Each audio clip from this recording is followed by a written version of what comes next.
మనందరికీ కేదార్నాథ్ టెంపుల్ గురించి తెలుసు. మన సనాతన ధర్మంలో దానికి ఒక ప్రత్యేక చోటే ఉంది. దాదాపు 3000 సంవత్సరాల పురాతనమైన ఈ ఆలయం పాండవులు నిర్మించారని నమ్ముతారు. స్మాల్ ఐసేజ్ టైంలో గ్లేషియర్స్ ఏర్పడడానికి ముందు ఆలయాన్ని నిర్మించారని భావిస్తారు. కేవలం చరిత్ర, ఆధ్యాత్మికతే కాకుండా సహజ విపత్తులు కూడా తట్టుకునే గొప్ప సామర్థ్యం ఈ ఆలయానికి ఉంది. వేల సంవత్సరాల క్రితమే ఇక్కడ ఎటువంటి వాతావరణాలు ఉంటాయో తెలుసుకుని కఠినమైన పరిస్థితులు తట్టుకొచ్చే విధంగా ఈ ఆలయాన్ని నిర్మించారు.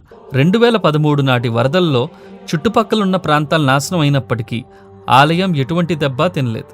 ఇది మన పూర్వీకుల స్కిల్ సెట్కి ఇదొక నిదర్శనం. దీని లొకేషన్ దగ్గర నుండి ఆర్కిటెక్చర్ దాకా అన్ని ఆశ్చర్యపరిచే అద్భుతాలే. మొత్తం గుడి స్ట్రక్చర్ ఇంటర్లాకింగ్ స్టోన్స్ తో బిల్డ్ అయి ఉంది. మోటార్ లాంటి బైండింగ్ మెటీరియల్స్ లేకుండా నిర్మించారు. ఎక్కడెక్కడి నుండో వచ్చే భక్తులు ఈ చల్లని గృహలో జ్యోతిర్లింగాన్ని దర్శించుకుని ఓం నమః శివాయ అనే దివ్య మంత్రాన్ని జపించి తమ మనసుల్లో ప్రశాంతత నింపుకుంటారు.